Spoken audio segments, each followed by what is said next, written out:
Hello students, welcome to my YouTube channel. Students, जैसा कि आप लोगों सभी को पता है, जितने भी प्रश्न पत्र बनते हैं, चाहे वो आपकी त्रैमासिक परीक्षा के प्रश्न पत्र हो, चाहे अर्धवार्षिक परीक्षा के प्रश्न पत्र हो, चाहे वो वार्षिक परीक्षा के प्रश्न पत्र क्यों ना हो, वो आप लोगों के सर एवं टीचर्स भी बोलते हैं कि प्रश्न बैंकों से अधिकांशतः पेपर बनता है और उन्हीं से पढ़ा करो। हाँ, तुम लोगों की जानकारी बता दूँ कि हाँ, अधिकांशतः प्रश्न पत्र इसी प्रश्न बैंक से ही बनते हैं, क्योंकि इसमें मोस्ट इंपोर्टेंट क्वेश्चन रहते हैं, जैसा कि आप लोग सभी लोग जानते हैं। तो मैं प्रश्न बैंक 2022-23 का, यानी कि 2022-23 का कक्षा 9वीं का विषय हिंदी का आपकी इकाई 1 से लेके इकाई 2 तक का इसमें पूरा वीडियो बताने वाला हूं। तो आप लोग इस वीडियो पूरा कंप्लीट जरूर देखिएगा। फिर आप लोगों को डिस्क्रिप्शन में एक लिंक दी जाएगी, फिर इसके बाद आप लोगों को 3, 4, 5, 6, 7, 8 इकाई भी देख सकते हो। तो इस वीडियो में आप लोगों को ओनली इकाई 1 और 2 दूंगा। तो आप लोगों से निवेदन है, इस वीडियो पूरा कंप्लीट जरूर देखिए। आप लोग इसमें जरूर देखने के बाद आप लोगों को डिस्क्रिप्शन में एक टेलीग्राम ग्रुप की लिंक मिल जाएगी, तो उस ग्रुप को जरूर ज्वाइन कीजिए, क्योंकि उसमें कक्षा 9वीं के विद्यार्थी काफ़ी ज़्यादा ऐड हो चुके हैं, यानी जुड़ चुके हैं। तो आप लोग भी टेलीग्राम ग्रुप को जरूर ज्वाइन कीजिए और साथ ही आप लोग प्रश्न बैंक को पूरा जरूर पढ़िएगा, तभी आप लोग अच्छे नंबर से पास हो पाएंगे। तो चलिए शुरू करते हैं।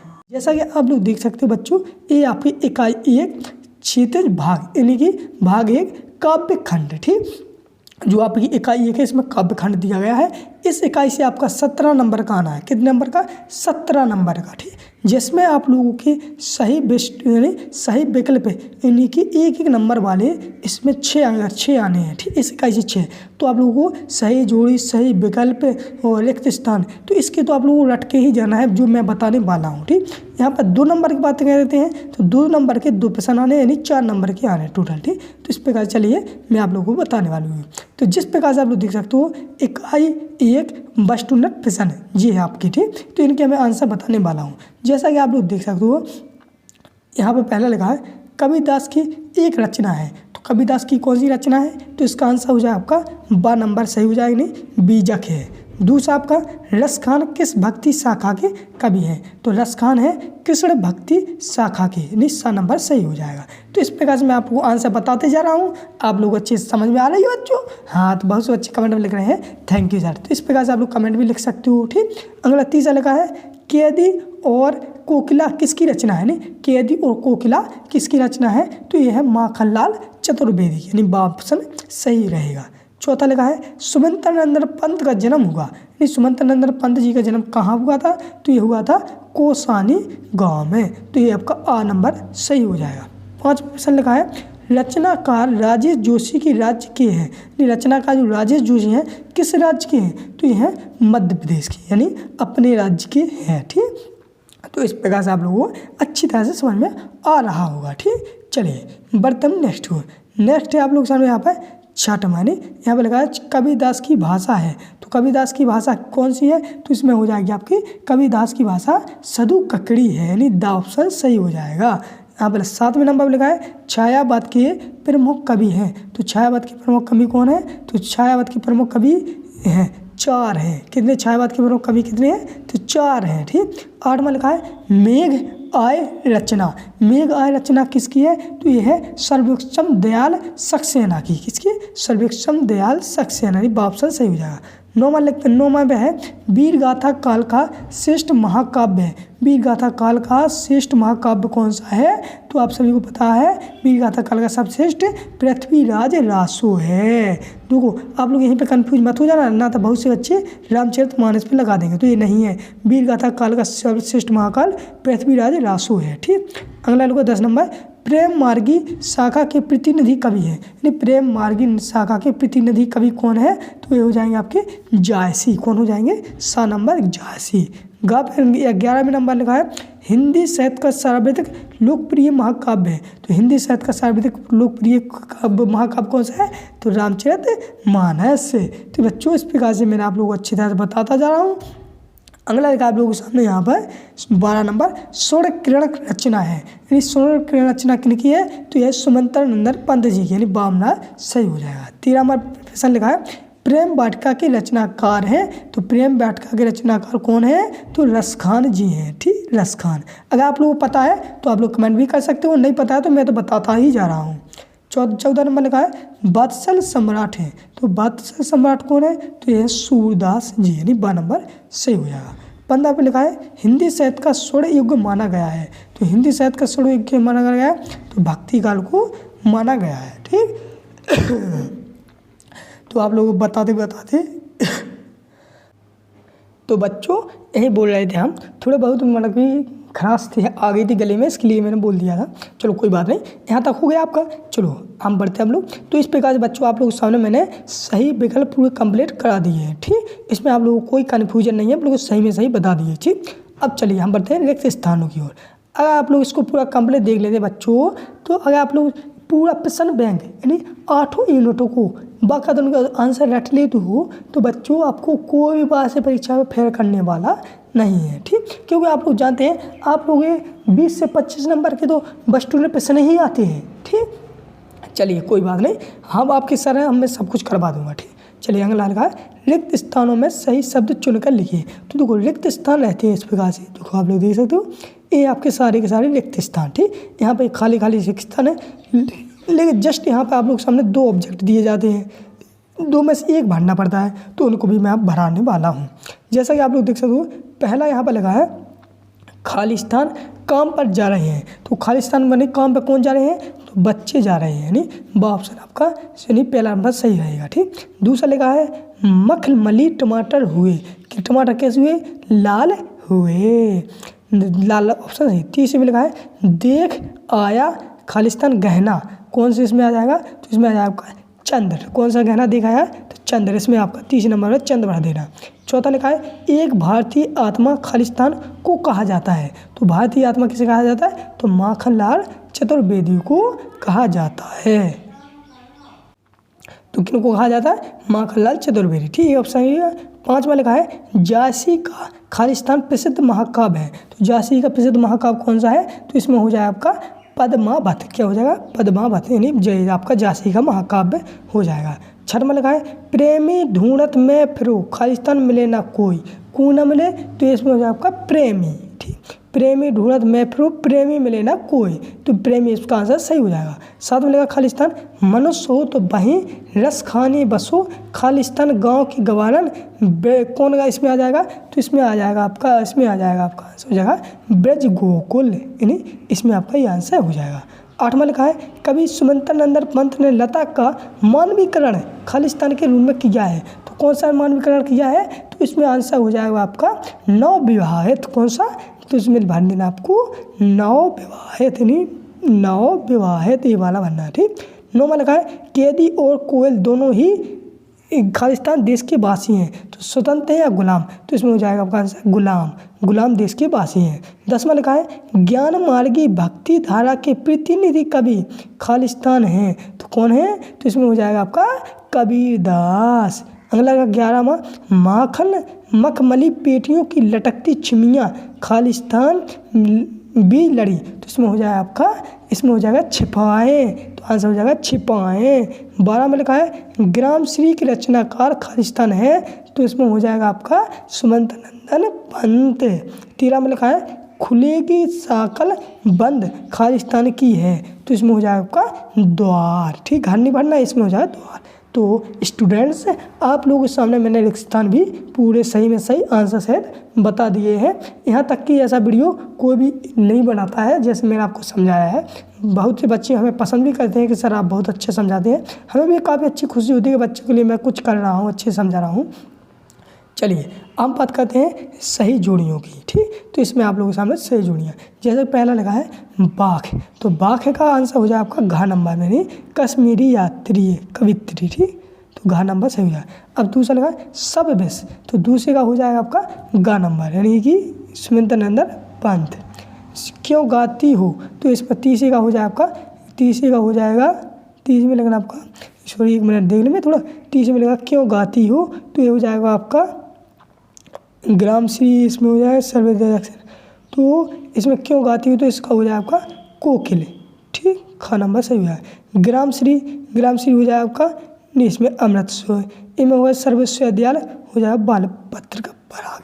ठीक, तो बराग। तो इस प्रकार से आप लोग पूरा कंप्लीट कर लेना है। ठीक बच्चों, चलिए हम पढ़ते हैं दूसरा वाला। तो दूसरे वाली खाली स्थान को भर दें। तो ये लिखा है रामचरितमानस। तो रामचरितमानस किसका है? तो ये हो जाएगा आपका दूसरे का हो जाएगा रामचरितमानस हो जाएगा कि इसमें हो जाएगा रामचरितमानस से लगा तो मेरे तुलसीदास जी हो जाएगा इसमें, ठीक, तुलसीदास जी, ठीक। हाँ, वो कृष्ण भक्त कौन है? तो कृष्ण भक्त कौन है? तो इसमें हो जाएगा बलमीरा भाई, ठीक, कृष्ण भक्त मीरा भाई, ठीक। सूफी संत जासी, कबीरदास हो जाएंगे आपके ब्रह्म अखंड। कृष्ण भक्ति शाखा किसी वल्लभाचार्य, ठीक। तो इस प्रकार से आप लोग भर लेना बच्चों, ठीक। चलिए बर्तन नेक्स्ट आप लोग सामने तीसरा वाला रिक्त स्थान दिए गए हैं। तीसरे वाले रिक्त स्थान में देख रहे हैं कबीरदास। तो तीसरे का देखते हैं हम लोग। तीसरे में हो जाएगा आपको तीसरे का कबीरदास, इसमें हो जाएगा आपका 1 मिनट। तीसरे का हो जाएगा खा नंबर, कबीरदास में बीड़ा पलक, ठीक। सुजान रसखान, तो इसमें हो जाएगा आपका गा नंबर, ठीक। गरम हवाएं, तो गरम हवाएं तीसरे का हो जाएगा आप लोग सामने गरम हवा हो जाएंगे। इसमें लिखना आपको गरम हवाएं 1 मिनट। साखी बीड़ा गरम हवा हो जाएगी आपकी हेमतरंगरी। माखनलाल चतुर्वेदी में हो जाएगा आपका सुरेंद्र पंत, सॉरी इसमें 1 मिनट मैं यहाँ पर कन्फ्यूज हो रहा। चलिए कन्फ्यूज नहीं होते हैं, इसको हम लोग थोड़ी देर में कर लेंगे, ठीक। थोड़ा हमको भी कन्फ्यूज हो रहा है, आपको मैं गलत नहीं बताना चाह रहा, ठीक। तो चलिए इसको अभी हाल में इन तीनों को मैं बाद में करा दूंगा खालिस्तान, ठीक। चलिए बर्तन नेक्स्ट यहाँ पर लगा एक वाक्य में उत्तर दीजिए। तो चलिए हम लोग एक वाक्य आंसर देख ही लेते हैं, ठीक बच्चों। तो एक वाक्य का आंसर देखते हैं यहाँ पर। जैसे यहाँ पर लगा मेघ आए कविता की भाषा कैसी है। तो दो मेघ आए कविता की भाषा कैसी है, तो एक वाक्य आंसर हाल देखते हैं। तो कविता की भाषा हमारी कैसी है? सहज और सरल। कौन सी है? सहज और सरल, ठीक। इसका आंसर हो जाएगा सहज और सरल, लिख लेना, ठीक बच्चों। दूसरा लिखा है कवि ने गांव को हरता जनमन क्यों कहा। तो इसलिए आप लोग लिखेंगे दूसरे का निज शोभा के कारण। क्या? निज शोभा के कारण, ठीक, के कारण, ठीक बच्चों। इतने तो आप लोग पढ़े हो, मैं बोलता जाऊँ आप लोग लिख भी सकते हो। तीसरा लिखा है कवि को कोयल से ईर्ष्या क्यों हो रही है। तो इसका आंसर लिखिए कोयल की स्वतंत्रता तथा कवि की पराधीनता, ठीक। कि कवि को कोयल से ईर्ष्या क्यों हो रही है, तो इसका आंसर लिखेंगे कोयल की स्वतंत्रता तथा कवि की पराधीनता, ठीक, के कारण, ठीक। आगे समझे।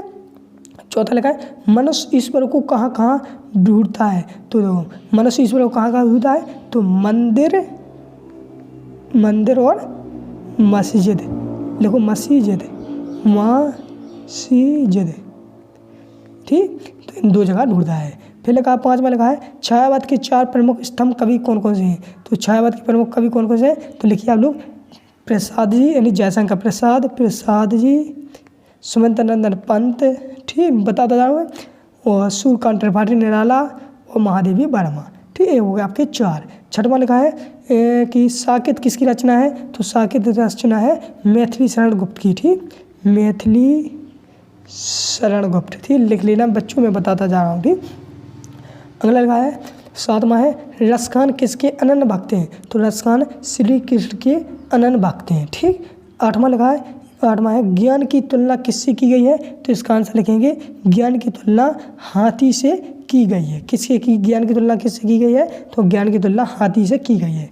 9वां लिखा है गांव में शहरी मेहमान यानी दामाद की तरह सज धज कर कौन आया है। तो कौन आया है, तो मेघ आया है, ठीक। 9वें का आंसर हो जाएगा मेघ, यानी मेघ को हम बादल भी कहते हैं, ठीक। अब देखते हैं 10 में लिखा है मानसरोवर से कवि का क्या आशय है। तो मानसरोवर से कवि का आशय है पवित्र सरोवर, ठीक, मन रूपी पवित्र सरोवर, ठीक बच्चों, ठीक हो जाएगा 10वें का आंसर। 11वें का आंसर बता दें कवित्री का घर जाने की चाह से क्या तात्पर्य है। तो इसका आंसर लिखेंगे भाव सागर में मुक्ति पाकर प्रभु की शरण में जाना। 12 में लिखा है कवि का ब्रज के वन बाग और तालाब को निहारने के पीछे क्या कारण है। तो इसका आंसर लिखेंगे आप लोग कृष्ण की यादों से जुड़ाव, ठीक, कृष्ण की यादों से जुड़ाव। तो इस प्रकार से मैंने एक वाक्य भी आंसर बता दिए हैं। चलिए बच्चों हम लोग देखते हैं सत्य असत्य। क्या देखेंगे हम लोग, सत्य असत्य। तो सत्य असत्य आप लोग जल्दी मैं लगा लीजिए। तो जैसे मैं यहाँ पर बताता हूँ कवि एक समाज सुधारक थे। तो इसका आंसर हो जाएगा इसका आंसर हो जाएगा सत्र। पहले का सत्र हो जाएगा, दूसरे का हो जाएगा सत्र, तीसरे का हो जाएगा आपका सत्र, चौथे का भी हो जाएगा आपका सत्र। ठीक, पाँचवें का हो जाएगा असत्य, क्योंकि इसमें लगा लद्दाख की रचना लोक जीवन से प्रेरित नहीं है, तो ये आपका असत्य हो जाएगा। ठीक, छठवें का हो जाएगा सत्य। ठीक, छठवें का हो जाएगा सत्य। आठवीं का हो जाएगा असत्य। ठीक, छठवें का सत्य हो जाएगा, सातवें का भी सत्य हो जाएगा, आठवीं का होगा असत्य। सॉरी, एक मिनट बच्चों, थोड़ी मैं यहाँ पर क्या लगा, छठवें का हो जाएगा सत्य आपका, सातवें का भी हो जाएगा असत्य। सॉरी, सातवें का असत्य होगा, क्योंकि मीराबाई आदिकाल की कवित्री है नहीं है, तो यह असत्य हो जाएगा। आठवें का जबकि सत्य हो जाएगा। ठीक, तो सातवें का असत्य, आठवें का सत्य, छठवें का भी सत्य। ठीक, तो नौवें का भी आपका हो जाएगा असत्य, दसवें का भी असत्य। ठीक, और 11वें का हो जाएगा असत्य, 11वें का भी असत्य हो जाएगा, और 12वें का भी असत्य हो जाएगा, और 13वें का भी असत्य, 14वें का सत्य हो जाएगा। ठीक, और 15वें का भी सत्य हो जाएगा। तो इस प्रकार से मैंने सत्य भी आप लोगों के सामने कंप्लीट करा दिए हैं। ठीक बच्चों, चलिए अब बढ़ते हम लघुत्तरीय प्रश्न की ओर। तो बच्चे लघुत्तरीय प्रश्न आप लोग जानते हैं थोड़े बड़े होते हैं, जैसा कि आप लोग देख सकते हो, तो इनको बड़े थोड़ा बड़े करके लिखते हैं। तो इनके लिए मैं आप लोगों को एक अलग से वीडियो बनाता रहूँगा, अलग से इनके ऊपर इकाई एक के लघुत्तरीय प्रश्नों के आंसर इस प्रकार से मैं बनाता रहूँगा। आप लोगों को कुछ नहीं करना है, बस आप लोगों को कुछ नहीं करना है। आप लोग बहुत से बच्चों ने कर लिया सब्सक्राइब, लेकिन आप रह गए थे, तो आप लोग कुछ नहीं करना। सब्सक्राइब तो आप लोग जानते हैं, तो सब्सक्राइब कर लीजिए और बेल आइकन को ऑल कर दीजिए। इससे ऐसा करने से फ़ायदा होता है कि आपकी कक्षा 9 की जो जितनी भी परीक्षाएं होंगी, मैं उनका संपूर्ण सोल्यूशन बताऊंगा। साथ ही मैं आप लोग जितनी भी प्रश्न बैंक है, जैसे मैथ की प्रश्न बैंक हुई, अंग्रेजी की प्रश्न बैंक हुई, इनकी भी संपूर्ण सोल्यूशन बताएंगे। तो बहुत से बच्चों ने कर लिया, आप भी कर लीजिए। ठीक, चलिए हम बढ़ते हैं नेक्स्ट को। फिर नेक्स्ट है आप लोग सामने काव्य, ये हुआ काव्य संदर्भ प्रसंग। तो ये 3 नंबर में आता है, जैसा कि आप लोग देख सकते हो। यहाँ पे लगा है प्रेमी ढूंढत में फिर प्रेमी मिले ना कोई, प्रेमी को प्रेमी मिले सब विश्व अमृत हुई। तो इसका संदर्भ प्रसंग लिखना पड़ता है, और इसका संदर्भ प्रसंग इसलिए जैसे संदर्भ प्रस्तुत पाठ्य यानी काव्यांश हमारी पाठ्य पुस्तक हिंदी से ली गई है, इसकी लेखक ये है, इस प्रकार से लिखना पड़ता है। वो मैं आप लोगों को इसके ऊपर संदर्भ प्रसंग के ऊपर एक अलग से वीडियो बनाऊंगा, ताकि आप लोगों को अच्छे से समझ में आ सके। 2 से 3 मिनट का वीडियो बनाऊंगा। ठीक, तो इसको भी अभी हाल में नहीं समझा दो, ओनली इसमें तो हम आप लोगों को आंसर उत्तर और आंसर मतलब आंसर बताने वाला हूँ। तो इस प्रकार से आप लोग सामने इकाई 1 पूरी तरह से कंप्लीट हो चुकी है। ठीक बच्चों, चलिए हम पढ़ते हैं इकाई 2 की ओर, यानी इकाई 2 नंबर, जिसमें हम लोग काव्य बोध पढ़ेंगे। इससे इकाई 2 से आपके 10 नंबर का आना है, जिसमें आप लोगों के 6 नंबर के वस्तुनिष्ठ प्रश्न भी आने हैं। ठीक, चलिए इनको भी देखते हैं हम। अब आप लोग सोच रहे हैं 6 नंबर के कैसे आएंगे, तो बेटा 6 नंबर के ऐसे कहलाते हैं कि इकाई 1 से उनने 6 प्रश्न ले लिए, कहीं 1 ले लिया है, 7 1 लिया, सही जोड़ी 1 ले लिया है, सही विकल्प। इसी प्रकार से हर इकाई से एक सही विकल्प लेते हैं, एक 7 लेते हैं, एक मतलब कि सही जोड़ी ले लेते हैं, एक ही आपके एक वाक्य में आंसर ले लेते हैं। तो हर इकाई से एक आंसर प्रश्न लेते हैं, वो भी 6 ले लेते हैं। इस प्रकार से हर इकाई से आपके 6 नंबर के वस्तु प्रश्न बन जाते हैं। ठीक, लेकिन मैं आप लोगों को कन्फ्यूज नहीं होना है, क्योंकि मैंने आप लोगों को इस प्रकार से अच्छी तरह से समझा रहा हूँ। चलिए, इसमें इकाई 2 है, तो इकाई 2 के बारे में आप लोगों को बता रहा हूँ। ठीक, इकाई 2, ठीक, इसमें है आप लोगों के सामने, जैसे आप लोग देख सकते हो, ये लगा है सही विकल्प चुनकर लिखिए। ठीक, तो सही विकल्प चुनकर लिखना आप लोगों को। तो हम लोग अब इसमें हम लोग थोड़ा आंसर जल्दी करेंगे। ठीक, क्योंकि इकाई 1 में मैंने आपको डिटेल में समझा दिया है किस प्रकार से करते हैं। ठीक, और अगर इकाई 1 नहीं देखी है तो आप लोग देख सकते हैं, डिस्क्रिप्शन में लिंक भी दी गई है, इकाई 1 को भी देख सकते हैं। और साथ ही साथ मैंने आप लोगों को पूरा वीडियो उसको तो मैं कंप्लीट करा ही रहा हूँ 8 इकाइयों। ठीक, चलिए जैसा कि आप लोग देख सकते हैं, इसमें लगा है सही विकल्प चुनकर लिखिए। इसमें लिखा है काव्य 1 के भेद माने गए हैं। तो काव्य के भेद माने गए हैं, काव्य के भेद कितने हैं? 2 हैं। ठीक, कौन कौन से भेद हैं? श्रव्य काव्य और दृश्य काव्य। ठीक, दूसरा लिखा है शैली की दृष्टि से काव्य के भेद हैं। तो शैली की दृष्टि से काव्य के कितने भेद होते हैं? 3 भेद होते हैं। ठीक है, इसकी दृष्टि से शैली के काव्य के भेद हैं। तो काव्य के भेद कौन कौन से हैं? तो मैंने पहले बताया था, दृश्य काव्य और श्रव्य काव्य, यानी 7 नंबर सही हो जाएगा। प्रबंध काव्य के प्रकार होते हैं। तो प्रबंध काव्य के कितने प्रकार होते हैं? तो 3 प्रकार होते हैं। ठीक, 5 में लिखा है कामायनी है। तो कामायनी क्या है? कामायनी एक महाकाव्य है। ठीक, कामायनी महाकाव्य है। ठीक, रस के बिना काव्य माना जाता है। तो रस के बिना काव्य कैसा माना जाता है? तो नीरस माना जाता है। रस के अंग होते हैं। तो रस के कितने अंग होते हैं? तो 4 अंग होते हैं। कितने? 4 अंग यानी आनुषंगिक। सिंगल रस का स्थायी भाव क्या होता है? तो सभी को पता है सिंगल रस का स्थायी भाव लति होता है, यानी द नंबर सही हो जाएगा। 9वां लिखा वाक्यम रसमात्मक काव्यम किसका कथन है? तो ये है आचार्य विश्वनाथ का, यानी कि आपका ब नंबर सही हो जाएगा। 10वां लिखा है विभानुभाव संचारी संयोग दृश्य निष्पत्ति या सूत्र किसका है? तो 10वें का आंसर हो जाएगा आपका भरत मुनि। कौन सा? भरत मुनि। 11वां लिखा काव्य की शोभा बढ़ाने वाले तत्वों को कहलाते हैं? तो ये कहलाते हैं अलंकार। स नंबर सही हो जाएगा। 12वां लिखा छंद के मुख्यतः कितने भेद होते हैं? तो छंद के मुख्यतः कितने भेद होते हैं? तो छंद के होते हैं, यहाँ पर लिखा है 2, 4, 5, 7। तो यहाँ पर मैं बता देता हूँ छंद के भेद होते हैं, 1 मिनट बेटा रुक जा बेटा, 2 भेद होते हैं। कितने? 2 भेद होते हैं। ठीक। अगला लिखा है 13वां कौन सा छंद का प्रकार नहीं है? इनमें से कौन सा छंद का प्रकार नहीं है? तो इसमें हो जाएगा आपका दृष्टांत, यानी यह छंद का प्रकार नहीं है। 14वां प्रश्न लिखा है छंद को पढ़ते समय आने वाला विराम कहलाता है? तो हम जब छंद को पढ़ते हैं तो उसमें जो विराम आता है उसको हम क्या कहते हैं? उसको हम अति कहते हैं, यानी ब नंबर सही हो जाएगा। 15वां लिखा है अर्थ अलंकारों में चमत्कार किसके कारण होता है?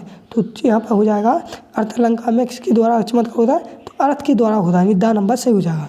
16 में लिखा जहाँ किसी शब्द की आवृत्ति एक से अधिक बार हो परंतु हर बार उसका अर्थ भिन्न भिन्न हो, वह अलंकार कौन सा होता है? तो वहाँ पर अलंकार होता है इमक अलंकार। कौन सा अलंकार? इमक अलंकार।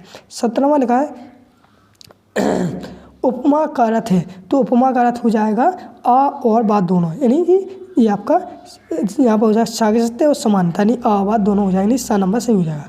उपमा अलंकार के अंग है? तो उपमा अलंकार के कितने अंग हैं? तो 4 अंग हैं। ठीक। चलिए अगला देखते हैं। अगला 19 में लिखा जिस व्यक्ति या वस्तु से समानता बताई जाए उसे हम कहते हैं? तो 19 में का आंसर हो जाएगा उपमान, यानी ब नंबर सही हो जाएगा। 20 में लिखा है मेघ आए बड़े बन ठनके समर के पंक्ति में अलंकार है? तो 20 में का आंसर हो जाएगा मानवीकरण। कौन सा हो जाएगा? मानवीकरण। इसका नंबर सही हो जाएगा। तो स्टूडेंट यानी बच्चों, मैंने आप लोगों के सामने कक्षा 9वीं का विषय हिंदी का प्रश्न बैंक इकाई 2 का सही विकल्प संपूर्ण रूप से बता दिए हैं। जो आपकी वार्षिक परीक्षा में वो आपकी जो अर्धवार्षिक परीक्षा भी होनी होगी तो उसमें काफ़ी ज़्यादा यहीं से प्रश्न बनते हैं। तो आप लोगों को कहीं पर नहीं जाना है, बस ओनली प्रश्न बैंक को ही पढ़ना है। चलिए इस प्रकार से मैंने सही विकल्प बता दिए हैं। हम पढ़ते हैं रिक्त स्थानों की पूर्ति कीजिए। ठीक बच्चों। चलिए तो यहाँ पर देखते हैं हम लोग, तो रिक्त स्थान भी हम लोग जल्दी जल्दी भर लेते हैं। कभी ज़्यादा घबराने की बात नहीं है, आपके सारे हैं तो मैं आपको अच्छी तरह से समझाऊंगा। चलिए पहला लिखा है अनुभूति के पक्ष का संबंध कविता के खालिस्तान स्वरूप से है? तो ये किससे है? तो इसमें हो जाएगा आपका आंतरिक, यानी कि आंतरिक हो जाएगा इसमें खालिस्तान। दूसरा लगा है खंड काव्य में जीवन के खालिस्तान चित्रण होता है? तो खंड काव्य में किसके जीवन का होता है? तो इसमें हो जाएगा आपका एक अंश का। किसका? एक अंश का, यानी एक अंश। तीसरा लगा महाकाव्य में जीवन का चित्रण होता है? तो इसमें हो जाएगा आपका संपूर्ण। इसमें आंसर हो जाएगा आपका संपूर्ण। चौथा लिखा है रस के काव्य की बताया गया है? तो इसमें आत्मा। ठीक। रस के प्रकार हैं? तो रस के प्रकार कहते हैं 10 हैं। ठीक। छठवां लगा वीर रस का स्थायी भाव होता है? तो वीर का स्थायी भाव होता है उत्साह। ठीक। कौन सा? उत्साह। 7वां रुद्र रस का स्थायी भाव होता है क्रोध।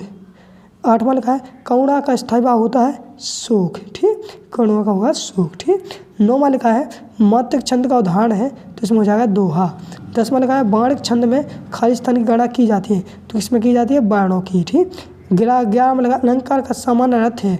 तो अलंकार का सामान्य अर्थ होता है गहना।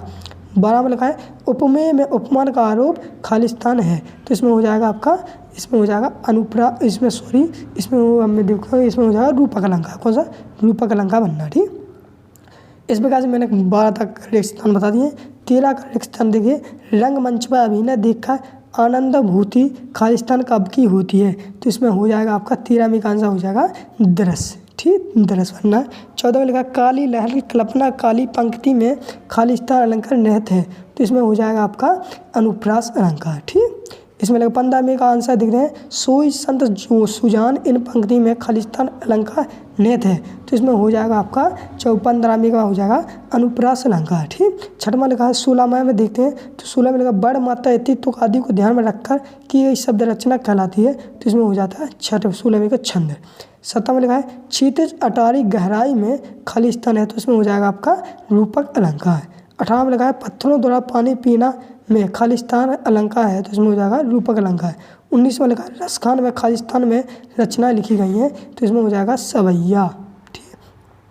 20 में लिखा है संचारी भावों की संख्या है, तो संचारी भाव की संख्या होती है 33 होती है। तो बच्चों इस प्रकार से मैंने स्थान भी पूरे कंप्लीट करा दिए हैं, जिसमें आप लोगों को काफ़ी ज़्यादा सहायता मिली होगी। अब चलिए हम लोग देखते हैं सही जोड़ी। ठीक, तो सही जोड़ी अभी आप लोग जल्दी जल्दी मिला लीजिए। आप लोग को किसी प्रकार की टेंशन नहीं लेनी है। चलिए सही जोड़ी देखते हैं। तो इसमें 3 वर्णों का समूह है, तो 3 वर्णों का समूह हो जाएगा। तो सही जोड़ी में इसमें देखते हैं एक मिनट बेटा, सही जोड़ी अब आएंगे। इसमें 3 वर्णों का समूह हो जाएगा आपका यहाँ पर।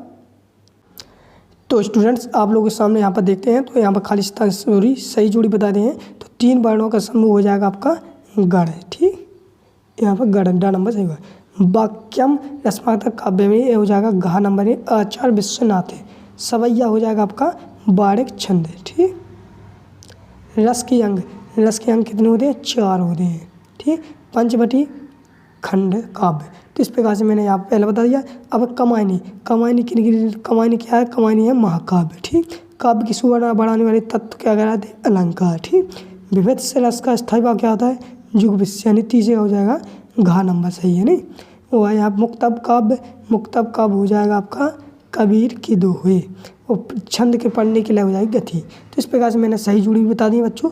चलिए बढ़ते हम लोग नेक्स्ट को। तो यहाँ पर दिए गए हैं एक वाक्य के आंसर। ठीक, अगर आप लोग इस सही जोड़ी की बात करते हैं तो इसकी मैं आप लोगों को थोड़ा देर में बता दूंगा। ठीक तो यहाँ पर हम देखते हैं एक वाक्य में आंसर दीजिए। चलिए एक वाक्य में आंसर भी देने के जल्दी जल्दी देख लीजिए आप लोग, ताकि आप लोगों को टाइम ना हो वह हम अभी अच्छे से आप लोग समझा सकें।